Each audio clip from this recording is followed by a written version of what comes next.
Je vais commencer par donner la parole à Vincent, qui est à ma droite. Vincent, qu'est-ce que tu peux dire à propos de l'évolution du cours des crypto-monnaies? Comment vois-tu cette classe d'actifs? Et bonjour à tous. Alors, bon, moi je vais, comme il y a des experts des fondamentaux des cryptos, moi je vais surtout intervenir sur la partie technique. Moi je pense que le mouvement qui se déploie sur notamment le Bitcoin depuis fin 2018 et en 2019 n'est pas anodin. Notamment pour sa partie technique. La hausse, elle est bien construite, elle est très différente de celle de 2017. Il y a du volume et il y a beaucoup de perspectives, de davantage de volume, notamment du côté institutionnel. Donc je vais vous montrer quelques informations à ce sujet-là. Il y a des dates importantes à connaître en septembre et en octobre. Alors, c'est pas ce graphique. Je vais vous montrer plusieurs graphiques. Premier graphique. Voilà. Premier graphique, c'est donc un graphique qui expose les bougies japonaises hebdomadaires du cours du Bitcoin. Donc vous avez le grand marché haussier de 2017. Déjà dans sa façon de monter, c'était une bulle spéculative. On voit bien, c'était très pentu. D'ailleurs, on a effacé 85% de la hausse. Le marché s'est stabilisé fin 2018. Et déjà simplement visuellement, bon j'aurais dû le mettre en log, mais j'en ai un autre. Simplement en comparant la façon dont on monte depuis le début, voilà, depuis début 2019 et 2017, il n'y a pas le côté bulle spéculative, il n'y a pas le côté vertical. D'ailleurs, moi je pense que l'apport de la période estivale est considérable parce que depuis le mois de juin, on est flat, on est stable. Et pour qu'un marché aille haut, il ne faut pas qu'il aille en ligne droite, il faut éviter l'envolée, puisque on voit ce que cela peut faire en 2018. Donc là, la hausse est déjà bien construite, elle se fait par étapes. On a eu une première impulsion haussière entre, alors vraiment début avril, lorsqu'on a cassé à la hausse les 4200 $ d'un point de vue technique, jusqu'aux 14 000 $. Alors ce qu'il faut savoir, c'est que les 14 000 $ sont le sommet historique en cours de clôture mensuel. Donc c'est pas rien, c'était le plus haut en cours de clôture mensuel, 14 000 $. Et depuis, donc tout au long de l'été, le marché construit un range. Alors quoi de mieux pour prendre le temps de marquer une pause et derrière aller au-delà. En tout cas, moi je fais partie de ceux qui pensent que le cours du Bitcoin peut aller plus haut. Et déjà simplement en comparant la façon de monter depuis 2019 à la façon dont on a monté en 2017, les choses sont différentes. Alors bon, là vous avez un graphique aussi qui propose le RSI, qui montre que tout au long de l'été, les indicateurs se sont dégonflés entre guillemets. Bref, je pense qu'on prépare quelque chose d'intéressant et moi, au-dessus des 8 500, 9 000 $, qui je pense est un très bon prix d'entrée, je pense que cette phase de pause laisse envisager d'ici la fin de l'année une nouvelle impulsion. En tout cas, une hausse bien construite et une hausse qui s'est fait aussi avec le retour du volume. Et sur le volume, il y a beaucoup de choses à dire puisque je pense qu'on n'a pas encore tout vu. Alors, ici, vous avez un graphique qui compare le volume de transactions donc sur la totalité du marché crypto depuis un certain nombre d'années. Alors on voit déjà que dans la hausse, dans la reprise depuis fin 2018, parce qu'on a eu des prémices dès décembre 2018, il y a beaucoup plus de volume que dans la hausse de 2017. Il y a des éléments qui me semblent importants et je pense que c'est la clé. Alors j'ai essayé de les rassembler ici. Vous savez, pour que la hausse d'un actif financier soit durable, il faut qu'elle puisse attirer les capitaux institutionnels. Les capitaux institutionnels, ils ne peuvent pas s'investir comme ça n'importe comment. Ce sera soit via des contrats futurs, soit via des ETF, des ETP, on en parlera aussi plus tard, soit via des options. Et il y a 3 dates importantes à surveiller. C'est donc, alors les dates, je les ai inscrites ici, c'est le 29 septembre, le 13 et le 18 octobre, où la SEC, qui est donc le régulateur boursier américain, doit se prononcer sur la validation d'ETF Bitcoin, déposés donc par 3 prestataires ici différents. La SEC, c'est pas rien. Si la SEC se prononce favorablement, ça pourrait faire d'une certaine façon jurisprudence et derrière influencer la FCL, la BaFin, l'AMF, bref. La clé, c'est ça. Alors, il y a déjà des contrats futurs qui sont validés, il y a sur des petits marchés, des choses comme ça qui se mettent en place. Mais d'une part, depuis 2019, la hausse donc, est techniquement bien construite. On a une pause estivale qui, pour moi, porte en elle les germes de davantage de hausse. Le volume est important et pourrait l'être davantage si ce type de produits régulés, qui permettent donc aux fonds institutionnels de s'investir, eh bien sont validés. Donc simplement en m'appuyant sur ces éléments-là, oui, moi je pense que la séquence de hausse qu'on a eue début 2019 en appelle une autre, et donc derrière de nouveaux records annuel et puis peut-être derrière historique. En tout cas, nous ne sommes pas dans une bulle spéculative comme on a pu l'être fin 2017, notamment en décembre 2017. Voilà. Ok, très bien. Tu représentes TradingView. Sur TradingView, vous avez donc développé toute une offre autour des crypto-monnaies, ce qui a une grosse demande. Est-ce que c'est une part significative maintenant de votre communauté qui consulte et qui échange autour des crypto-monnaies?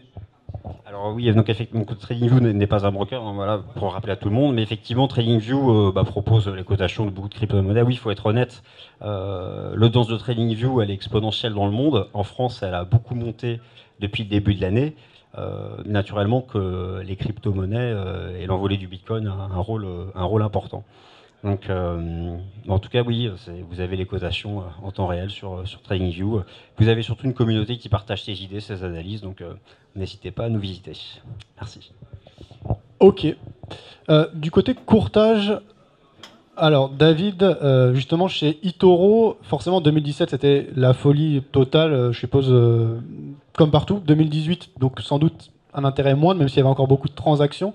Qu'en est-il aujourd'hui? Comment vous ressentez les choses chez eToro? Bonjour à tous. Aujourd'hui, du côté d'eToro, ça s'est un peu calmé. En 2017, pour info, on avait 98% de nos clients, de nos utilisateurs sur eToro qui avaient ouvert une position sur les crypto-monnaies, donc que ce soit Bitcoin ou Ethereum. Et on a vu au fur et à mesure, tout le monde m'entend bien? Non, je suis presque fort.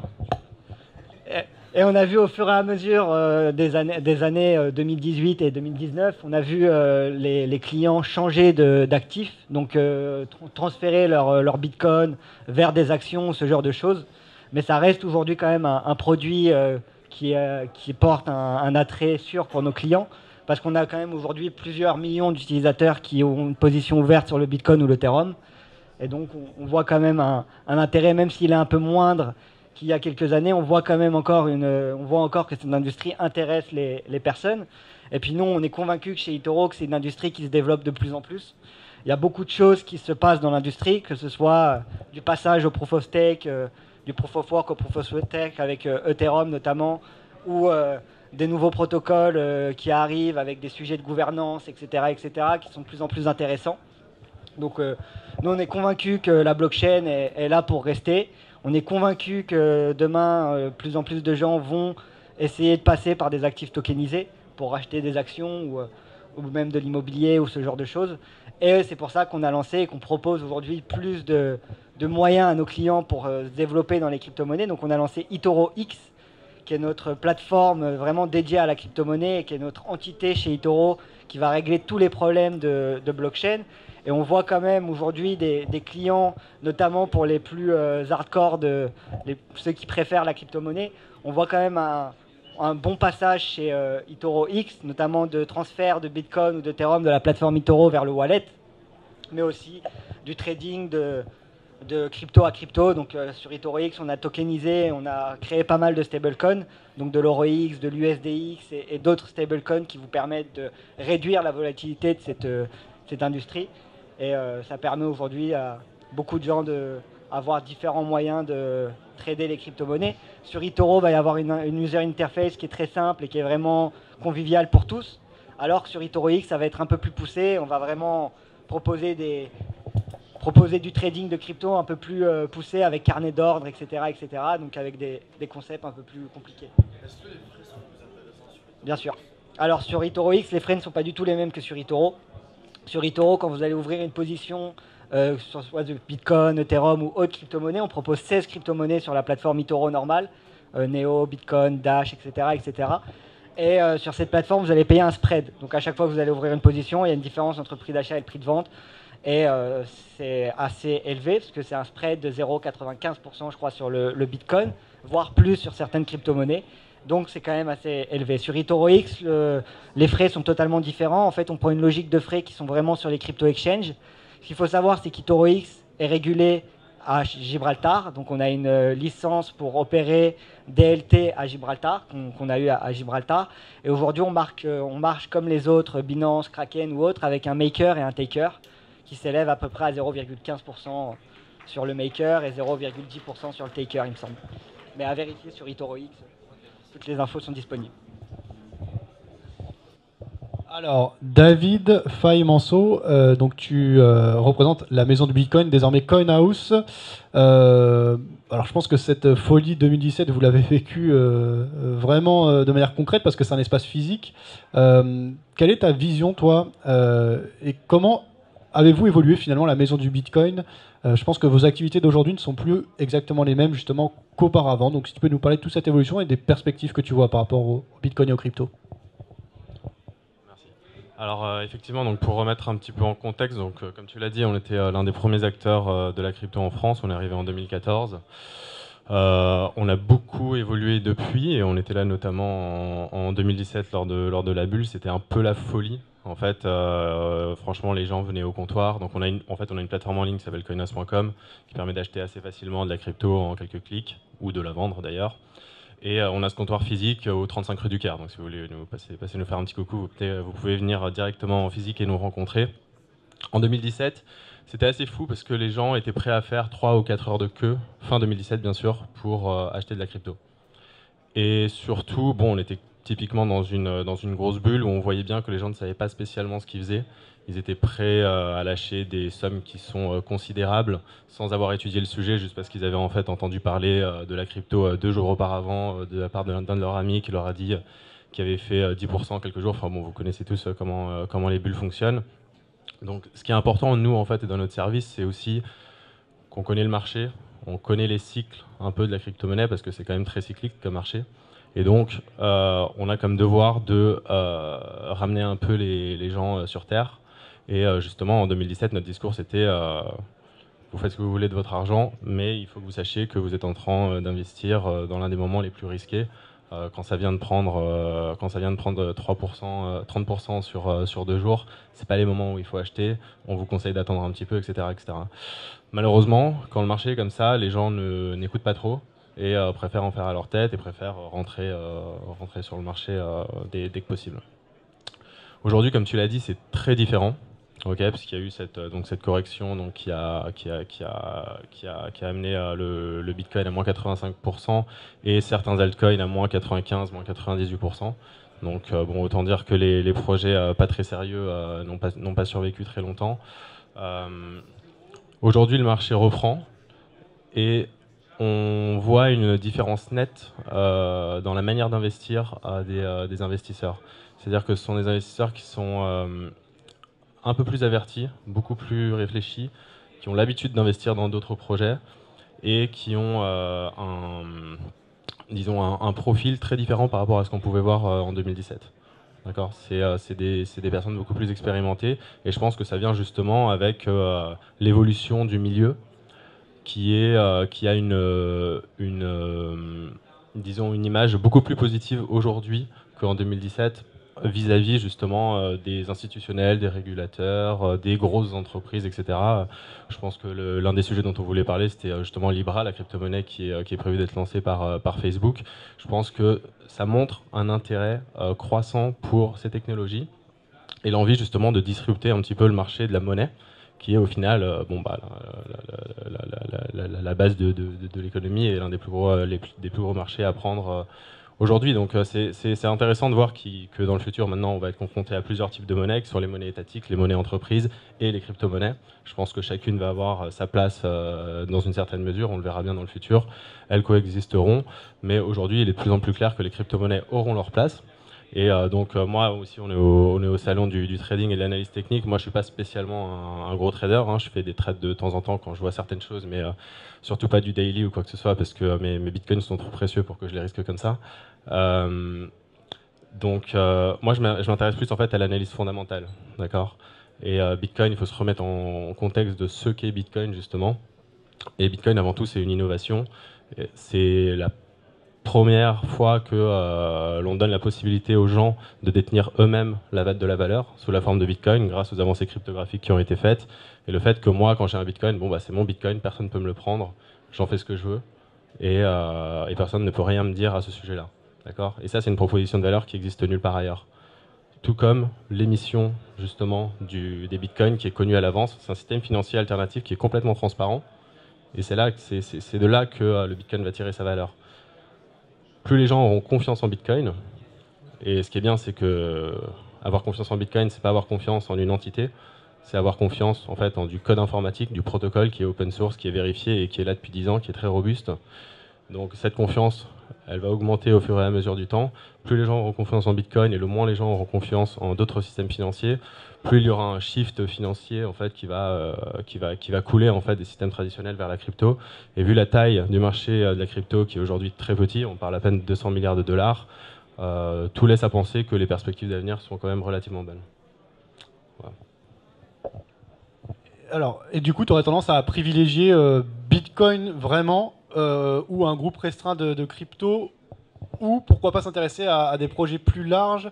Quel est ton point de vue à ce sujet? Parce que justement, ça a perdu beaucoup de monde de cette folie 2017 avec tous ces ICO dont pas mal de projets n'étaient pas du tout matures, etc.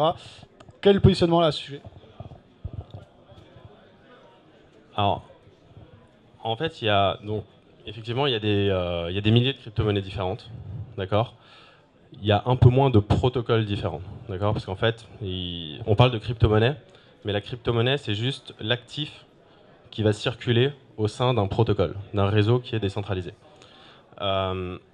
Bitcoin, aujourd'hui, est le réseau le plus sécurisé, parce qu'en fait, c'est le réseau où il y a le plus de puissance qui est dédiée à le sécuriser. C'est aussi le mieux placé en termes d'effet de réseau.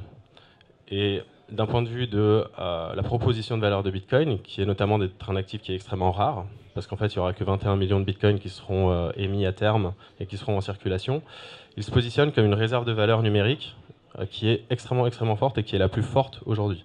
Donc ensuite, moi, tout ce que je peux faire, c'est comparer quels sont les actifs qui servent de réserve de valeur aujourd'hui, les actifs un peu plus traditionnels comme l'or par exemple, voir leur valuation et essayer de voir où en est Bitcoin par rapport à ça. Bon, bah, l'or c'est 9 trilliards, Bitcoin c'est 200 milliards, il y a encore du marché à prendre, okay, il y a encore de quoi progresser.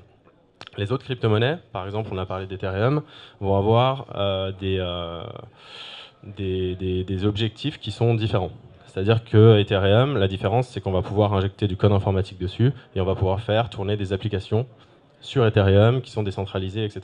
Donc c'est très intéressant parce qu'en fait, en faisant tourner ces applications de manière autonome et les rendant publiques, on est en train de créer tout un nouvel écosystème financier qui est en train d'évoluer très vite. Les 2 derniers jours, j'étais justement à une conférence à Londres sur ce qu'on appelle la finance décentralisée. C'est un milieu qui a 1 an et demi. Et on commence à voir des choses hyper intéressantes. Par exemple, on voit du crédit sur la blockchain sans passer par une entité. D'accord ? Je peux m'auto-générer une dette et emprunter de l'argent auprès d'un contrat. D'accord ? Sur Ethereum. Je peux aussi prêter de l'argent à un particulier directement en passant par des contrats sur Ethereum. Et d'ailleurs, je peux générer du 10% comme ça. Donc c'est déjà mieux que ma banque. Hein. Et je dis ça sur des actifs en plus qui sont stables par rapport au dollar. Je fais du 10% par an en passant directement par des contrats et sans passer par une banque, sans passer par personne. Donc tout ça, c'est un écosystème qui évolue très vite et il faut comprendre que les différentes crypto-monnaies ont différents usages et les différentes plateformes ont différents usages. Le pari le plus sûr aujourd'hui, ça reste Bitcoin par sa prédominance, d'accord, ses effets de réseau et la proposition de valeur qu'il porte aujourd'hui. On va donner la parole à Marc Raffard. Tu as entrepris, toi, dans le secteur de la blockchain et des cryptos. Peut-être revenir, comment toi tu as vécu cette évolution de 2017-2018 et aujourd'hui, et quelles sont tes perspectives, ton sentiment par rapport au Bitcoin et aux cryptos? Merci Fabien. Alors effectivement, moi j'avais entendu parler du Bitcoin depuis des années, mais je m'y suis réellement intéressé qu'à partir de fin 2016. J'ai commencé à acheter mes premiers bitcoins. J'ai pas profité de la hausse aussi bien que je l'aurais voulu. Mais j'ai quand même pu sortir avant la grosse baisse. Quoi qu'il en soit, j'ai aussi en parallèle participé à des projets d'ICO. Donc on parlait des ICO tout à l'heure, j'ai participé à 2 ICO, 2 levées de fonds qui se sont produits après l'euphorie qu'il y a pu avoir en 2017. Donc ça n'a pas été des levées de fonds comme ce qu'on a vu où il y avait des projets qui levaient très facilement des dizaines, voire des centaines de millions d'euros. Non, moi j'ai travaillé sur des projets, il y en a un qui a levé 1,5 million et puis l'autre qui a levé un peu plus de 2 millions de dollars. Mon rôle étant à ce moment-là de participer à la levée de fonds. Donc quand la levée de fonds a été terminée, je suis parti sur d'autres projets. Aujourd'hui, je suis plus du tout impliqué dans les projets crypto. Et ma perspective, alors moi j'aime beaucoup la technologie, ce que peut faire la technologie de blockchain, ce qu'elle permet. Il y a une réelle innovation derrière. Maintenant, je fais attention avec le Bitcoin parce que moi, c'est mon avis personnel. Alors, je vais sûrement pas me faire des amis ici, même peut-être parmi vous des gens qui vont pas du tout être d'accord avec ce que je vais dire. Mais si on reprend le Bitcoin, comme tu disais, qu'est-ce que c'est le Bitcoin à la base? Au-delà de la technologie, le concept du Bitcoin, ça a été créé donc, par Satoshi Nakamoto. Il y a tout un mystère autour de qui est cette personne ou ce groupe de personnes. Mais quoi qu'il en soit, alors tu peux peut-être plutôt mettre le site MyTradingForex, mon blog perso, si tu veux. Donc le Bitcoin qui a été créé pour être en fait une alternative au système financier qui était fin 2018 en pleine crise. Et comme tu l'as dit très justement, c'était la seule moyen, le seul actif qui permet, ou la seule solution qui permet à monsieur tout le monde de détenir une valeur, un avoir, sans avoir besoin de passer par une tierce partie, donc une banque, ou bien un coffre, ou bien n'importe quel autre intermédiaire qui va détenir vos actifs pour vous. Donc ça, c'est le Bitcoin. Aujourd'hui, donc avec le Bitcoin, enfin en 2009, avec le Bitcoin, cette technologie a permis aux gens, donc vous, nous, de reprendre le contrôle sur nos finances. Donc ça, c'est quelque chose que j'ai trouvé fantastique, comme conceptuellement parlant, c'était génial. Qu'est-ce qui s'est passé comment les gens, finalement, ont utilisé cette technologie? Qu'est-ce qu'ils en ont fait? Concrètement, pas bien plus que ce que font les banques quand elles spéculent avec l'argent de leurs clients, puisqu'aujourd'hui, le Bitcoin n'est utilisé principalement que pour la spéculation. On parle aujourd'hui beaucoup de trading, de plateformes de trading, d'exchange. On a vu la bulle spéculative. On parle beaucoup de trading, mais on parle plus du tout aujourd'hui d'utiliser le Bitcoin. D'ailleurs, je pense, je ne sais pas qui est Satoshi Nakamoto, personne ne le sait, mais je serais à sa place ayant créé un concept tel que le Bitcoin et voyant des contrats futurs sur le Bitcoin qui sont purement, on va dire, le cœur du monde spéculatif et le cœur du trading. Moi, je sauterais au plafond en voyant des choses pareilles. Voir que le monde de la crypto attend les ETF sur le Bitcoin et qu'à côté de ça, personne ou très peu de gens utilisent réellement le Bitcoin. Alors vous allez me dire, oui, il y a des entreprises, c'est vrai, je l'ai vu, comment ça s'appelle, AT&T aux États-Unis qui accepte les paiements en Bitcoin. Mais attention, AT&T qui accepte les paiements en Bitcoin à travers BitPay. BitPay qui va automatiquement convertir les bitcoins en euros, c'est pas un signal d'achat, c'est un signal de vente. Tous les bitcoins que AT&T va recevoir, ils vont les vendre. Donc c'est un signal de vente. Ça, c'est un signal. Non, c'est pas un signal d'adoption. C'est ça que les gens comprennent pas. C'est qu'il y a encore Santander très récemment qui a fait une émission obligataire de 20 millions sur l'Ethereum. Mais c'est que les entreprises, pour eux, c'est juste du marketing. Il y a une hype, il y a un engouement sur les cryptos. C'est juste marketing. Quand AT&T va dire j'accepte les paiements en Bitcoin, ils vont jamais prendre le risque de détenir dans leur compte des Bitcoins. S'ils le font, c'est parce qu'il y a des sociétés comme BitPay qui permettent de le faire. D'avoir une autoconversion en euros. Donc il y a d'un côté le Bitcoin qui est, j'ai envie de dire, une philosophie très intéressante, mais dans l'application qui a été plutôt utilisée pour la spéculation. Ensuite, peut parler du Libra, mais c'est quand même le sujet aussi. Oui, pardon. Je pense aborder le Libra dans un deuxième tour de table. Là, du coup, quel est ton sentiment actuel quant à l'avenir du Bitcoin? Du coup, on t'a senti un peu sceptique. Est-ce que tu penses qu'on a atteint un niveau élevé là sur les cours du Bitcoin, ou est-ce que tu penses que la porte est ouverte et qu'on peut poursuivre le mouvement de hausse, pourquoi pas réattaquer les précédents plus hauts ou les dépasser? On peut aller encore plus haut, parce que comme le disait très justement Vincent Gann, il y a des produits financiers qui vont être créés, notamment les ETF, qui vont amener plus de liquidités. Donc tant qu'il y a effectivement un engouement pour de nouvelles venues de capitaux sur le marché, ça va créer la hausse. Mais attention, on reste sur un actif pour moi, super spéculatif. Donc, qui s'apprête très bien au trading. D'ailleurs, ça, il n'y a pas à dire. Pour le day trading, c'est vraiment un actif très agréable à trader, qui répond très, très bien à l'analyse technique. Mais pour en détenir sur le long terme, je dirais attention. Ok, je vais donner la parole à David Derry. Désolé, hein, on va prendre les questions à la fin s'il y a du temps, mais il y a pas mal de sujets à aborder. David, tu voulais rebondir à un moment donné, je crois, par rapport à... Déjà par rapport au Bitcoin et par rapport à ce que disait David, la question c'était est-ce que tu ne penses pas que le Bitcoin, il y a des problèmes de stabilité qui font en sorte que d'autres monnaies risquent de voir le jour et risquent de prendre la place de leader que le Bitcoin a actuellement? Quelle stabilité? Scalabilité, c'est-à-dire les problèmes de transaction.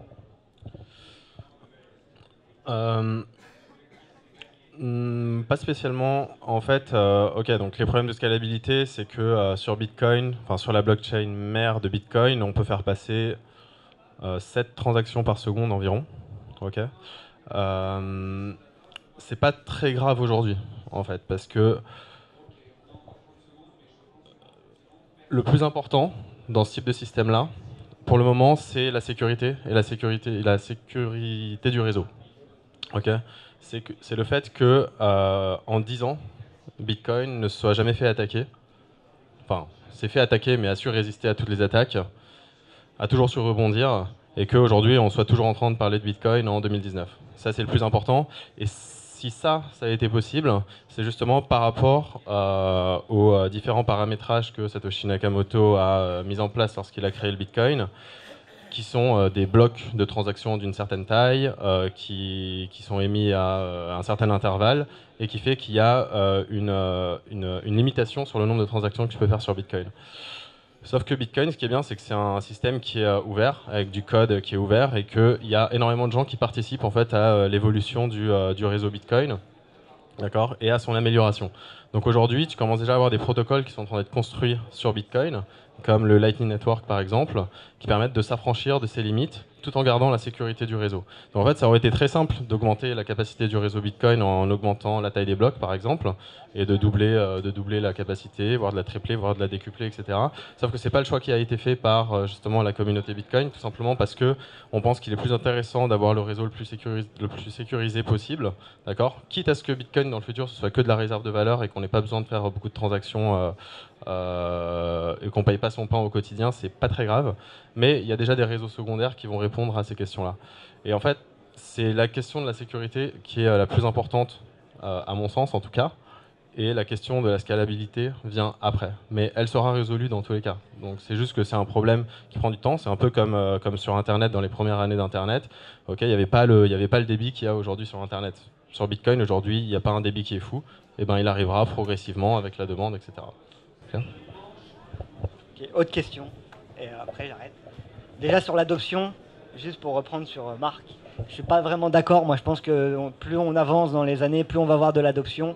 Si vous regardez aujourd'hui une métrique qui est importante dans la communauté Ethereum, c'est tout l'argent qui est bloqué, donc justement sur la decentralized finance, donc la finance décentralisée, donc qui sont mis et utilisés pour soit faire des prêts, soit avoir de la liquidité. Et on voit que les chiffres sont que évolués. Quand on regarde les datas de Compound, DYDX ou ce genre de choses, on voit quand même une évolution qui est quand même assez nette du nombre de clients, du nombre de ETH locked dans la blockchain, etc. Donc je pense qu'à ce niveau-là, on est en train d'arriver à de plus en plus de cas concrets sur la blockchain. On n'a pas parlé notamment de staking, mais le staking aussi permet justement un nouveau cas concret dans la blockchain et permet à tous les gens qui ont des crypto-monnaies de gagner des intérêts. Donc ça peut être un attrait supplémentaire pour les clients lambda. Et ensuite, pour moi, je pense qu'aujourd'hui, l'une des questions les principales sur la blockchain, et je voulais insister sur ça, c'est tout ce qui est question d'interopérabilité entre les différentes chaînes. Donc aujourd'hui, le grand problème de la blockchain, c'est que si vous voulez envoyer du Bitcoin, par exemple, sur une adresse Ethereum, vous allez perdre votre Bitcoin, donc ne le faites pas. C'est pas une bonne idée, et je pense qu'aujourd'hui, pour répondre à ta question tout à l'heure, tu posais à David, quelles sont les prochaines cryptos que tu vois? Moi, je pense vraiment que cette question d'interopérabilité avec des protocoles du style Cosmos, du style Polkadot, qui sont en train d'arriver, même Cosmos est déjà live, vont vraiment ramener un second souffle à la blockchain, vont ramener des protocoles qui sont beaucoup plus scalables et beaucoup plus évolutifs que ceux qu'on a actuellement. Je peux juste... Désolé. Et juste pour prendre le le sujet de l'adoption sous un angle un petit peu différent. C'est vrai que nous, on a tendance à regarder un peu ce que nous, on fait au quotidien. Notre vie ici en France qui est quand même assez confortable. On a tous un compte en banque, on a tous accès aux produits financiers, on peut aller trader sur le Forex, on peut faire des choses comme ça, c'est cool. Mais si on regarde les gens qui ont le plus besoin d'un système financier alternatif, et notamment là on peut regarder des pays comme l'Argentine qui subit une grosse inflation, on peut regarder des pays comme le Venezuela, on peut regarder ce type de pays, et quand on regarde l'adoption dans ces pays-là, elle est quand même très très forte. C'est-à-dire qu'on voit un niveau d'adoption de la crypto et du Bitcoin. Alors. Et pourquoi justement? Parce qu'ils n'ont pas d'autres solutions. C'est-à-dire qu'aujourd'hui, la devise qu'ils ont est ultra volatile. Donc en comparaison de la volatilité qu'ils ont sur leur propre devise, les 10-15% de volatilité qu'on peut avoir parfois sur le Bitcoin, c'est rien. Donc c'est surtout ça en fait. C'est surtout un... Alors c'est ça effectivement, et c'est le fait que des gens sont prêts à perdre, ont déjà perdu le capital d'une vie, peuvent perdre le capital d'une vie en fait du jour au lendemain et très facilement. Donc effectivement, ça c'est un driver d'adoption pour ces systèmes alternatifs qui sont robustes et qui sont transparents parce qu'on sait comment ils fonctionnent. Mais en fait, on n'a même pas besoin d'aller voir si loin. En fait, si on regarde en Grèce, il y a beaucoup de gens qui n'ont jamais récupéré leur argent parce que la banque n'a jamais rendu l'argent il y a eu une sorte de bank run et donc personne n'a pu récupérer son argent en Grèce et il y a eu des grosses économies qui ont été perdues. Donc je pense que l'intérêt d'un système financier où justement personne ne peut me prendre mon argent, ça a un intérêt dans certains pays. Donc aujourd'hui, nous, on est encore confortable. Après, voilà, moi, je veux pas jouer le Dr Doom, hein, mais je dis juste que c'est intéressant d'avoir un système alternatif. Et je pense que sur du très long terme, parce qu'il faut rappeler quand même qu'on est sur une technologie qui sera là encore dans 100, dans 150 ans, dans 200 ans. Ça fait que 10 ans que c'est là. Je pense qu'il y a une perspective d'adoption qui est quand même forte, juste d'un point de vue des valeurs fondamentales de la technologie. Ok. Alors, je vais le prochain, ouais, mais on va y répondre après. Je vais donner la parole à Vincent parce que il faut respecter le temps de parole de chaque intervenant. Vincent qui va plus nous parler du côté technique. Je crois que tu avais d'autres graphiques, Vincent, à nous montrer. Ou je ne sais pas si tu as des choses à ajouter aussi par rapport à ce qui s'est dit. Oui, alors moi j'avais moins de choses à dire que les experts des fondamentaux de la crypto. Non, moi par rapport à ce que vous avez dit, il y a des choses intéressantes justement sur l'adoption. On a parlé tout à l'heure de l'adoption en devenir par la finance internationale. Ça c'est quand même massif. Effectivement, peut-être que ça créera une nouvelle bulle, on ne sait pas, mais ça c'est une forme d'adoption. Et effectivement, il y a l'adoption par des pays qui n'ont pas d'infrastructure bancaire. Et justement, ça aussi c'est tout l'enjeu des stablecoins, des monnaies cryptographiques stables, notamment du projet Libra ou encore le nom m'échappe pour la monnaie, la pièce numérique chinoise. Mais c'est tout l'enjeu justement de pouvoir proposer non seulement l'utilisation par des millions d'habitants, puisque le projet de ces pièces numériques, c'est d'être utilisé par la population, et puis aussi donc de pouvoir se substituer à des pays qui manquent d'infrastructures bancaires ou d'infrastructures financières. Et c'est d'ailleurs pour cette raison que je pense que moi Libra sortira, tout simplement parce que la Chine va sortir son système, qu'elle va le tester sur sa population, que le régulateur ce sera la Banque centrale de Chine. Beaucoup de choses sont déjà prévues, on a déjà choisi les banques qui vont gérer ça. Ils ont une forme d'avance, puis si ça marche chez eux, après pourront l'exporter vers tous les pays qui en ont besoin. Rien que pour cette raison, les États-Unis devront sortir la leur, peut-être après les élections. Mais je voulais rebondir sur, c'est toi qui en parlais, côté infrastructure. Je pense que c'est pour cette raison que ça sortira. Voilà. Alors je vais juste rebondir parce que c'est intéressant. Il y a le Libra, il y a la Banque centrale chinoise qui émet aussi sa propre crypto-monnaie, mais pour moi ça n'a plus du tout, ça n'a plus aucun rapport avec les cryptos. Déjà le Libra c'est plutôt, on va rester sur la Banque centrale chinoise. Faut pas oublier que la blockchain c'est la traçabilité. Et moi je suis super, j'ai pas encore étudié le cas plus que ça, mais la Chine, c'est quand même un pays plutôt dictatorial.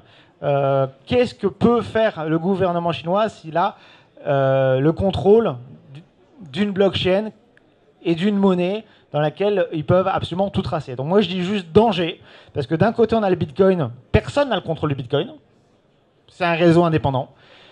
Une crypto-monnaie qui est créée par une banque centrale chinoise, ça n'a plus rien à voir.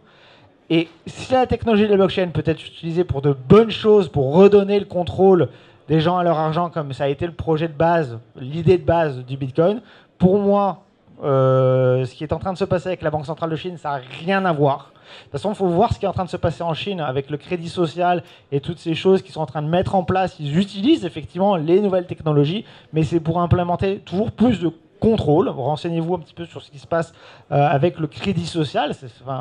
Alors, il y en a qui vont dire que c'est très bien parce que ça récompense les bons citoyens, mais attention, il ne faut pas oublier que... Voilà, faut faire très attention à ce genre de choses. Et le Libra, pour moi, c'est... N'oubliez pas Facebook. Alors moi, peut-être qu'il y a des applications, peut-être que ça va aider beaucoup de gens d'avoir un stablecoin stable avec une entité derrière Facebook qui est stable, de confiance. Mais attention, parce que à mon avis, derrière, c'est surtout un objectif marketing. N'oubliez pas que Facebook, c'est avant tout une plateforme marketing de vente. Donc si en plus... aujourd'hui, on sait que les GAFAM, notamment Facebook, utilisent énormément la data pour nous vendre des choses. Donc aujourd'hui, Facebook va vous faire des publicités personnalisées. Si maintenant, d'une façon ou d'une autre, ils ont aussi la capacité de savoir combien vous pouvez dépenser à l'instant T, on voit l'intérêt du Libra. L'intérêt du Libra, il est là, à mon avis. Il faut faire attention. Alors peut-être que Facebook va vous dire non, non, c'est pas notre objectif. Comme ils ont dit qu'ils n'écoutaient pas nos conversations, comme ils ont dit qu'ils n'utilisaient pas notre data, comme ils ont dit plein de choses qu'ils n'ont pas respectées. Donc attention, vigilance là-dessus. Moi, je suis plutôt pessimiste, je sais, mais je préfère faire attention quand il s'agit de donner autant de contrôle à une entreprise, autant de pouvoir à une entreprise. Ok, on enchaîne à propos de Libra et également du projet chinois. Je ne sais pas exactement où il en est, je suis moins renseigné sur le projet chinois. David, comment tu sens la chose? Je sais que chez eToro, vous avez lancé un copy portfolio indexé sur les entreprises qui font partie du projet, parce que Libra, c'est pas que Facebook, c'est un ensemble d'entreprises qui détiennent des nœuds et des grosses boîtes. Hein. En France, on a Free, donc Iliad, etc. Voilà, je te laisse commenter ça. Non, nous chez eToro, on a lancé justement un copy portfolio. Donc pour ceux qui ne savent pas, un copy portfolio, c'est un portefeuille qui va aller acheter des actions particulières en fonction d'une thématique d'investissement. Là, la thématique pour le coup, c'est Libra. Nous, de toute façon, chez eToro, c'est clair qu'on est croyant dans la technologie de la blockchain et des crypto-monnaies. On pense que Libra pourra jouer beaucoup. Moi, à titre personnel, je pense que Bruno Le Maire n'a pas pris la bonne solution en voulant bannir Libra sur le territoire français. Je pense qu'au contraire, là, la France devrait être plus active. C'est essayer justement d'avoir plus d'entreprises françaises dans ces 100 validateurs qui vont opérer sur Libra. C'est important de noter que Libra n'appartient pas qu'à Facebook, que derrière Libra, il y a un consortium de 100 entreprises, dont des Iliad, Spotify et d'autres. Et c'est eux qui vont gérer la monnaie à proprement parler. Et Facebook aura juste un nœud parmi ces 100-là. Donc ils n'auront pas le monopole de faire ce qu'ils veulent et ce sera quand même un minimum contrôlé. Et nous, chez eToro, on était même en discussion poussée pour lancer un node sur Libra et réfléchir. Malheureusement, les lois et la politique actuelle autour du projet nous ont un peu ralenti et un peu refroidi de le faire pour le moment. Mais en tout cas, on regarde de près la technologie, on s'y intéresse. On a déjà, une partie de notre équipe a déjà travaillé sur le testnet de Libra. Donc le code est en accès libre sur Internet. Vous pouvez déjà développer des applications ou forquer le code et vraiment vous amuser avec si vous êtes codeur ou développeur dans la salle. Et moi, je pense que tout reste par ailleurs, il faut rester modéré parce que Facebook a quand même beaucoup de données et contrôle quand même beaucoup de choses. Mais je pense que ce genre de monnaie d'entreprise vont vraiment permettre un développement et une croissance de la crypto-monnaie. Et c'est 2 milliards de personnes Facebook aujourd'hui comme clients. Il faut rappeler, comme tu disais, il y a 1 milliard, comme disait David, je crois, il y a 1,7 milliard de personnes, plus de 30% de personnes dans le monde qui n'ont pas accès à des moyens bancaires, donc qui ne peuvent pas envoyer de l'argent. Aujourd'hui, c'est quand même aberrant presque en 2020, si on va envoyer de l'argent le vendredi, on ne le reçoit pas le week-end et on doit le recevoir que le lundi et des frais, etc. Moi, je travaille pour eToro, qui est une boîte israélienne. Quand ils me payent en shekel, ça peut traîner une semaine le temps que je reçois mon paiement. Et je trouve que justement, la blockchain et Libra, mais d'autres crypto-monnaies, il n'y a pas que Libra. D'ailleurs, on parle beaucoup de Libra, mais il y a Telegram qui va sortir aussi sa crypto-monnaie. Et d'ailleurs, personne ne les fait chier. Donc, je trouve pas ça très juste vis-à-vis de Facebook. On leur tape beaucoup dessus. Maintenant, moi, je pense que Libra verra le jour, malgré les réticences du gouvernement français. Et je pense que la bonne approche à prendre au gouvernement, c'est plus d'essayer de rentrer un maximum d'entreprises françaises dans leur consortium plutôt qu'essayer de leur faire la guerre et qu'au final on se retrouve perdant parce que Libra a le droit de voir le jour. De mon point de vue, je vois pas pourquoi on pourrait empêcher Facebook et on pourrait pas empêcher Bitfinex avec leur TTR ou eToro avec leur eToro X. Il n'y a pas de raison à part le côté vraiment 2 milliards d'utilisateurs qui peut bloquer certains. Et voilà. Ouais. Alors sur Libra, alors je suis entièrement d'accord avec tout ce que Marc a dit. Je pense que c'est un sujet et un projet qui est à la fois fascinant et terrifiant parce que bon, on sait bien que le business de Facebook c'est la donnée et donc c'est une manière un peu détournée d'obtenir encore plus de données et notamment comme exactement, notamment la donnée financière sur laquelle ils n'avaient pas accès. C'est-à-dire qu'ils pouvaient avoir... donc ils savaient assez facilement quels sont vos centres d'intérêt par rapport à ce que vous regardez, à qui vous êtes abonné sur Instagram, etc. Bon, de manière assez facile. Donc ils avaient une idée de vous cibler. Mais après, ils n'avaient pas spécialement une idée de combien vous avez dépensé et ce que vous avez acheté réellement. Donc si on ajoute à la donnée déjà qu'ils ont, donc c'est-à-dire à peu près toute la donnée sur nous et sur ce qu'on fait sur les réseaux sociaux, en plus toute la donnée financière et tout ce qu'on va transacter sur leur réseau, c'est assez colossal. Donc effectivement, comme David l'a dit, il n'y a pas que Facebook qui gère ce protocole, parce que sinon bon, on parlerait même pas de protocole décentralisé. Donc il va y avoir un consortium effectivement de 100 entreprises. Par contre, là où il faut regarder et là où ça devient un peu plus vicieux, en fait, c'est comment on utilise cette crypto-monnaie. Et aujourd'hui, pour le moment, ce qu'on sait, c'est que ça va passer par un portefeuille qui s'appelle Calibra. Okay, et en fait, c'est sur les conditions générales d'utilisation au final de Calibra qu'il faut se pencher et qu'il faut aller regarder. Et là, on se rend compte que c'est déjà un peu plus flou et que effectivement, Calibra, qui n'est pas vraiment Facebook, mais qui est une autre entreprise, peut avoir le droit de divulguer de l'information sur les utilisations de Calibra par ses utilisateurs. Donc on commence à voir effectivement qu'il y a des manières un petit peu de détourner la chose et au final s'apprivoiser toute la donnée qui passera par Libra. Après, je pense que c'est quand même quelque chose de positif pour la crypto en général parce que donc on va arriver dans un système où les gens vont être confrontés en fait à un choix. C'est-à-dire qu'ils vont avoir le choix d'utiliser telle monnaie ou telle monnaie ou telle monnaie. Aujourd'hui, on n'a pas trop le choix. On habite en France, on utilise l'euro, point, et on se pose pas trop de questions. Le jour où on commence à avoir le choix d'utiliser ou l'euro ou la monnaie de WhatsApp, Instagram, Facebook, Spotify, etc., qui s'appelle le Libra, hein, on va considérer qu'ils ont réussi à sortir leur truc. Ce qui, je suis pas aussi optimiste, hein, je pense qu'il y a quand même des grosses chances que ça sorte pas, vu la réaction des gouvernements et le fait qu'on peut aller appuyer sur certaines entreprises pour essayer de casser le projet.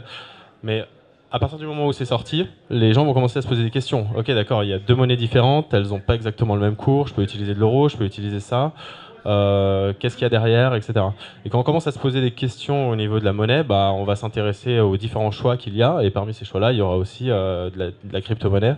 Et la crypto-monnaie, qui me paraît un système quand même plus intéressant parce que c'est transparent, parce qu'il n'y a personne qui exploite les données de l'autre côté, et parce que bon, ça assure tout un certain nombre de choses qui sont intéressantes pour l'individu. Voilà, et par rapport je crois que c'est CB, donc c'est quoi, c'est CBDC, il me semble, le crypto yuan.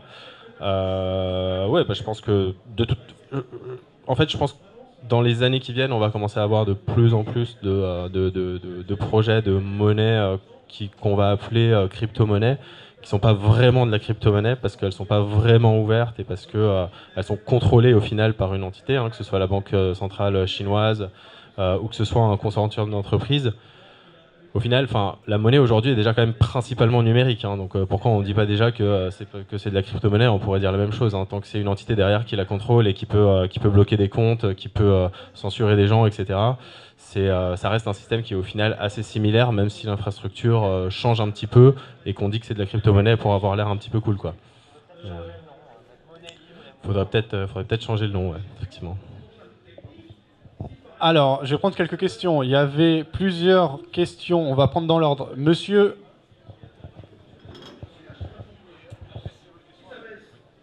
Bonjour à tous. Bravo pour la qualité. J'ai deux questions sur les cryptos. La première, c'est est-ce qu'il n'y a pas une contradiction entre Bitcoin et devenir une valeur de référence avec un potentiel spéculatif qui va de 10 à 100 millions de dollars le Bitcoin? Deuxième question, en fait j'en ai trois. Deuxième question, c'est pourquoi est-ce qu'il n'y a pas encore un découplage entre, par exemple, un protocole comme l'Ethereum, qui a vraiment, enfin, je ne suis pas un expert du tout, mais ce que je sens bien, c'est que l'Ethereum permet de faire beaucoup plus de choses en termes de contrats. Pourquoi est-ce qu'il n'y a pas un découplage de valeur par le marché entre justement l'Ethereum et le Bitcoin? Ça, je m'adresse peut-être un peu à tout le monde. Et la troisième, qui est plus technique, en fait, on est dans un superbe triangle baissier sur Bitcoin, et je voulais savoir les prédictions, est-ce qu'il va être cassé autour de mi-octobre? Merci. Est-ce que c'est une figure que tu as reconnue, Vincent, sur les graphiques? Je peux le remettre à l'écran. Oui, en fait, c'est ce dont je parlais tout à l'heure. Depuis le début de l'été, le cours du Bitcoin est dans un range. Alors, bon, qu'on y voit, on peut le montrer. Bon, là, c'est un graphique daily. Alors, effectivement, un triangle rectangle descendant. On voit aussi qu'il y a une ligne de tendance haussière qui attrape tous les plus bas depuis qu'on a cassé à la hausse 4200 $. Le graphique précédent est un graphique hebdomadaire. Moi, je pense que cette phase de range, qui est inédite parce que elle n'avait pas eu lieu en 2017, moi, je pense que justement, ça permettra d'en sortir par le haut. Alors, on ne va pas rentrer dans les détails de l'analyse technique, puisque là, je pense qu'il y a des choses plus intéressantes à dire. Mais lorsque dans un range, en tendance haussière, eh bien, ça permet des indicateurs de momentum, eh bien, de revenir sur des zones neutres, comme ici, par exemple, le RSI qui revient sur 50. Moi, ça fait partie des configurations graphiques, sur toute classe d'actifs d'ailleurs, qui rendent très probable le fait qu'il y ait une prochaine impulsion haussière. Sur quoi elle sera basée? Moi, je pense que justement, elle peut être purement financière et via justement ces produits financiers qui vont apporter davantage de volume. Alors, je suis pas en train de dire qu'on construit une hausse pour aller à 100 000 $, comme certains le diraient, une hausse infinie, mais simplement, ce qui s'est passé cet été me laisse penser qu'on aura à nouveau un bon semestre comme on a eu début 2019. Ce qui ne dit pas que peut-être qu'un jour tu auras raison et que ça retombera à zéro, je ne sais pas, mais quand tu es allé à 100 000, je ne sais pas, mais je sais, mais pour cette partie technique, voilà, moi je pense que le bas du range, ça se paye. Donc c'est 8 800, 9 000 $. Déjà, ne serait-ce que revenir à 14 000, ce sera très bien. Mais comme c'est très volatile, pour éviter de perdre de l'argent, mieux vaut être très patient, attendre les points parfaits, donc les repérer à l'avance, laisser traîner des ordres en attente, et puis soit ne pas rentrer, soit vraiment bien rentrer. Donc oui, je pense que ce range, on en sortira par le haut. Voilà, ouais, pour l'autre question.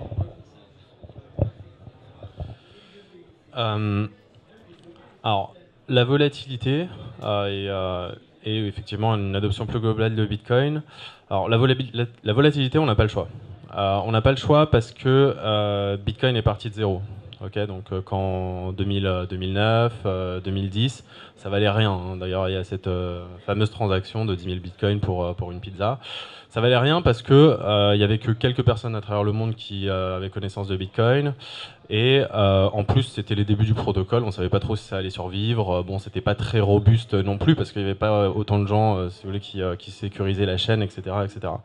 Donc en fait, si Bitcoin doit un jour valoir 200 000 $, il n'a pas le choix, il est obligé de passer par toutes les étapes. Et il est aussi obligé de passer par toutes les masses économiques qui vont l'amener à atteindre une masse économique suffisante.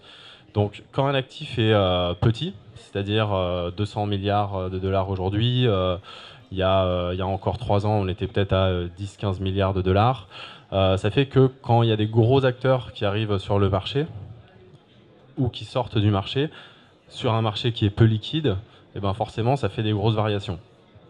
Aujourd'hui, on est déjà plus gros qu'il y a 5 ans, et les variations sont déjà plus faibles qu'il y a 5 ans. C'est quand même assez rare de voir du moins 20% ou du plus 20% sur Bitcoin, en 24 heures bien sûr. Avant, c'était pas le cas. Avant, c'était assez quotidien de voir plus 20, moins 20, etc., etc. Donc en fait, on a déjà perdu en volatilité avec le fait qu'on ait gagné de la masse économique.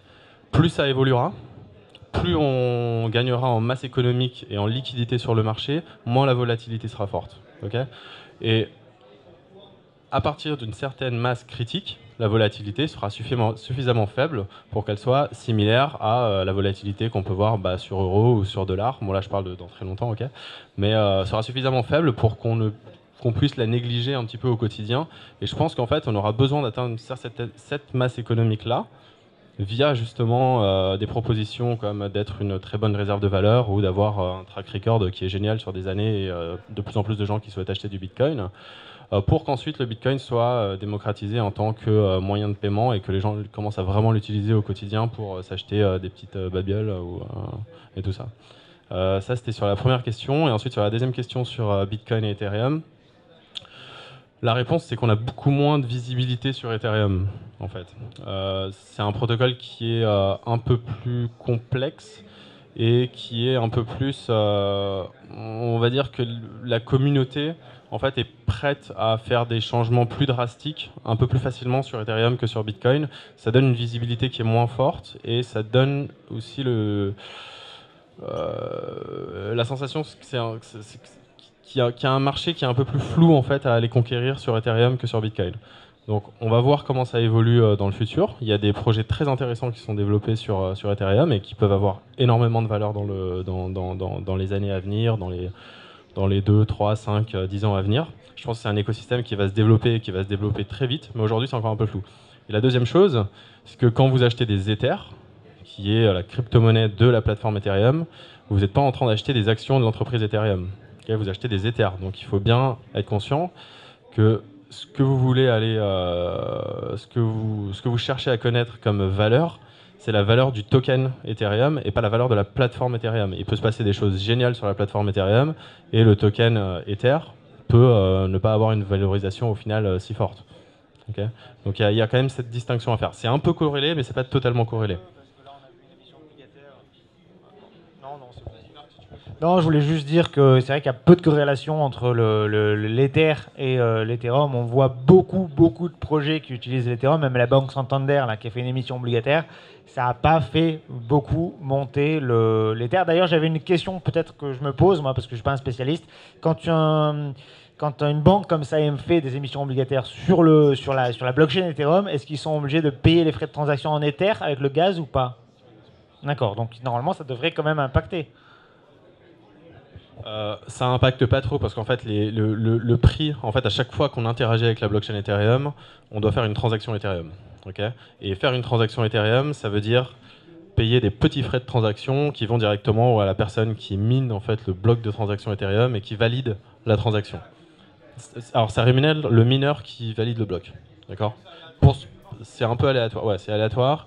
Et en fait, c'est une récompense pour sécuriser le réseau. Parce que c'est grâce à ces gens-là qu'il y a un réseau qui est sécurisé, qui tourne 24/7, qui est jamais down et qu'on ne peut pas attaquer. Okay, donc ils sont rémunérés par des petits frais de transaction ainsi que par la création monétaire du système, c'est-à-dire la création d'Ether, qui est de environ 2 Ethers toutes les 15 secondes aujourd'hui. Donc effectivement, si j'utilise la blockchain Ethereum, je vais devoir payer des frais. Mais ces frais sont minimes en fait. Ils correspondent pas à grand chose. Donc en fait, le coût d'effectuer des transactions sur Ethereum ne justifie pas spécialement la valorisation du token Ethereum. En tout cas, pas en soi. C'est-à-dire, ce qui peut par contre justifier une valorisation qui est plus forte qu'aujourd'hui, c'est si l'Ether devient justement un actif clé de l'écosystème Ethereum et qu'il est utilisé notamment en tant que moyen d'échange et que réserve de valeur au sein de l'écosystème Ethereum. Merci. Alors, il y avait une question. Monsieur, je vous laisse prendre le micro. Bonjour, j'ai un peu 3 questions à poser comme monsieur. La première, c'est que à quoi peut-on s'attendre après le prochain halving du Bitcoin? On l'attend tous. On l'a attendu pour Litecoin et il ne s'est pas passé grand-chose, donc j'aimerais savoir ce que vous en pensez concernant Bitcoin. Deuxième question, c'est plus pour Vincent, donc analyse technique. Que pense-t-il du NVT ratio? Je sais que c'est un indicateur qui est utilisé de plus en plus par certains traders, il y a le RSI. Bon, donc je voudrais savoir si c'est en l'occurrence un signal qui est assez intéressant à exploiter. Et troisième et dernière question, c'est plus à titre personnel. Est-ce que les propriétaires de Ripple doivent s'inquiéter? Puisqu'on a beaucoup en tout cas y ont cru, j'y crois encore. Mais sachant que c'est une monnaie qui n'est pas décentralisée, en l'occurrence, et on se rend compte que Ripple Labs commence à émettre de plus en plus de jetons. Donc voilà, je voudrais savoir ce que vous en pensez. Alors, qui veut répondre à certaines des questions? Il y avait déjà sur le LVT, ok. Oui, alors, merci de m'avoir adressé la question. Alors, en fait, je ne sais pas, je l'utilise pas, tout simplement. NVT ratio. Alors, en fait, c'est quoi comme ratio exactement?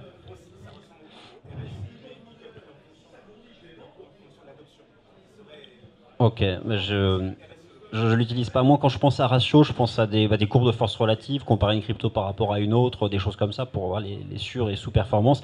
Là, pour pas vous dire de bêtises, je l'utilise pas, mais dans les indicateurs de momentum, oui, c'est le RSI. Moi, pour moi, il est bluffant, le RSI, mais ça, c'est un autre sujet. Voilà. Donc ça, c'était pour la partie technique. J'ai répondu ou pas. Et les autres questions, c'était pour qui alors, du coup?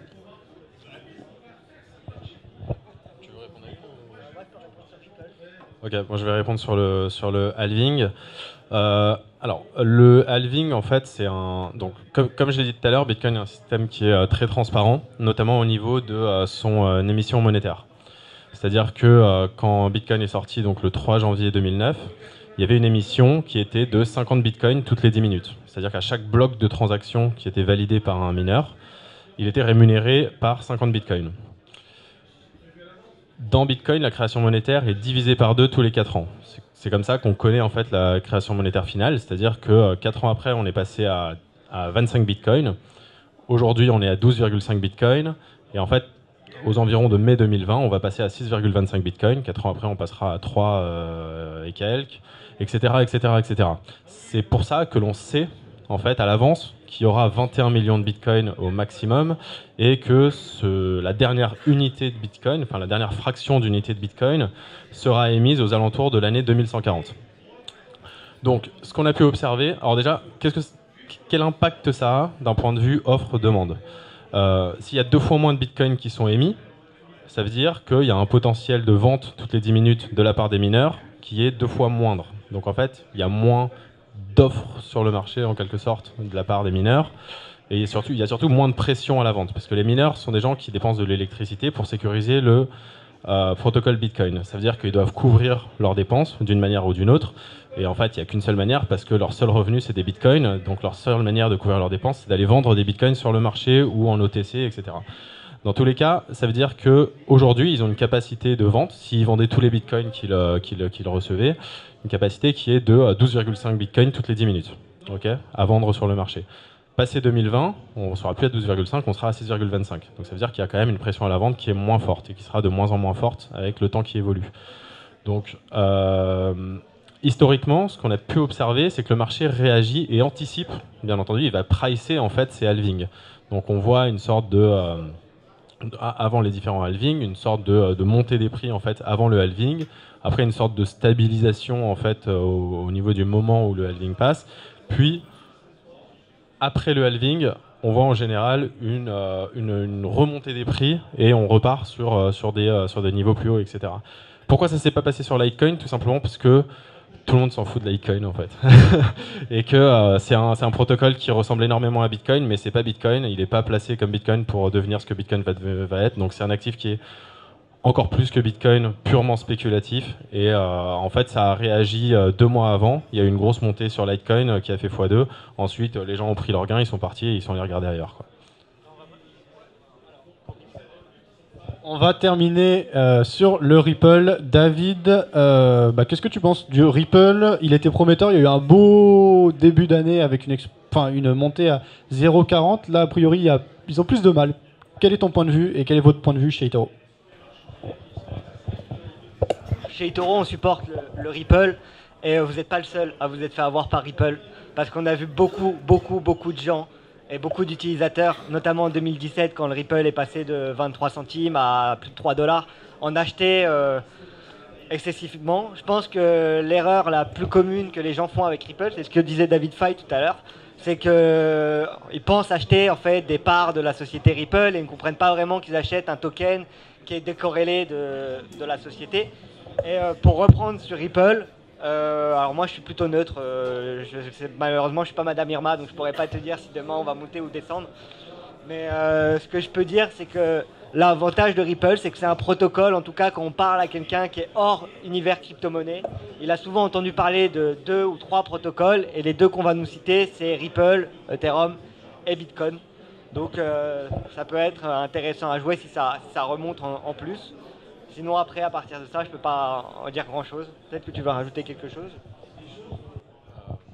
Ouais, je pense que tu as répondu aussi dans le fait que le problème, c'est que le token XRP, qui est ce que les gens achètent, c'est pas un token qui est spécialement très nécessaire sur la plateforme. En fait, il sert de mesure anti-spam quand on fait des transactions. En fait, Ripple, c'est une plateforme sur laquelle on va pouvoir s'échanger ce qu'on appelle des IOU, qui sont des représentations en fait physiques d'un actif sur la plateforme Ripple. Et le token XRP va être utilisé pour être brûlé à chaque transaction, mais c'est une fraction d'XRP en fait qui est brûlée et comme mesure anti-spam. Après, Ripple est en train d'essayer de déployer des services où l'XRP a une place un peu plus prépondérante. Mais voilà, l'adoption du XRP est loin d'être faite. Après, c'est un actif qui est quand même assez spéculatif. On a vu en 2017 qu'il avait fait pareil. Hein, il était resté à 20 centimes toute l'année et après il avait explosé. Après, il a retrouvé sa valeur de 20 centimes. Donc, est-ce qu'il va refaire ça dans un élan spéculatif? Peut-être. Après, d'un point de vue fondamental, effectivement, je ne pense pas que l'XRP ait beaucoup de valeur, d'autant plus que, comme vous l'avez dit tout à l'heure, c'est une entreprise qui détient encore 60% de la masse des XRP qui existent et quand même qui en dump une partie sur le marché tous les mois ou qui les vend à des partenaires à un prix discount. Voilà. Dans tous les cas, XRP ne deviendra jamais une monnaie globale adoptée parce que rien que par le fait qu'elle est contrôlée par une entreprise unique, donc on ne laissera pas faire ça. Voilà. Ce que j'ai à dire. Et juste pour rappel, XRP, il y a un moment où quand justement on a atteint les $3 sur le XRP devenait parmi les 10 sociétés les plus rentables au monde et donc les plus grosses au monde. Donc ils étaient parmi des Microsoft, des Google, des Apple, etc. etc. Et donc faut comprendre qu'au bout d'un moment, quand une société comme Ripple arrive parmi les 10 plus grosses sociétés dans le monde, donc parmi des Apple et vraiment des géants avec des millions d'utilisateurs, on peut vraiment comprendre qu'il y a une bulle. Et c'est Mark Novogratz, qui est un investisseur dans la crypto, qui disait qu'il lui avait fait beaucoup d'argent grâce à ça, justement, parce qu'il avait compris à ce moment-là que c'était survalorisé et largement au-dessus des prix auxquels on devrait être. Et il a pu vendre une grosse partie de ses Ripple. Moi, pour petite info, à titre personnel, si vous voulez savoir sur Ripple, j'en ai acheté, ça faisait longtemps qu'on en parle. Depuis le début, quand je travaillais chez eToro, on parle de Ripple. J'en avais acheté vraiment pas cher. Et malheureusement, j'ai tout vendu entre 40 et 60 centimes. Et c'était avant, bien évidemment, la hausse à $3. Et donc, c'est pour ça qu'aujourd'hui, je touche plus Ripple. Mais après, c'est dû à mon expérience personnelle. Mais sinon, je pense que ce qui est important aussi en crypto-monnaie, si vous voulez, et je terminerai sur ça, je pense, si vous voulez rentrer dans la crypto-monnaie, c'est déjà de pas mettre des montants que vous n'êtes pas prêt à perdre et que vous allez avoir besoin pour faire des courses, payer l'université de votre fils ou de votre fille. Je pense pas que ce soit une bonne logique. Et ensuite, même dans les crypto-monnaies, je pense que se diversifier pourrait être pas mal en étant peut-être exposé à 80% sur du Bitcoin si on croit plus au Bitcoin qu'aux autres, mais avoir des jetons, des billes dans d'autres projets et pas que seulement le Bitcoin, ça peut être intéressant. Merci à tous nos intervenants, merci à vous pour votre écoute et pour ceux qui avaient encore des questions, je vous invite à discuter avec les différents intervenants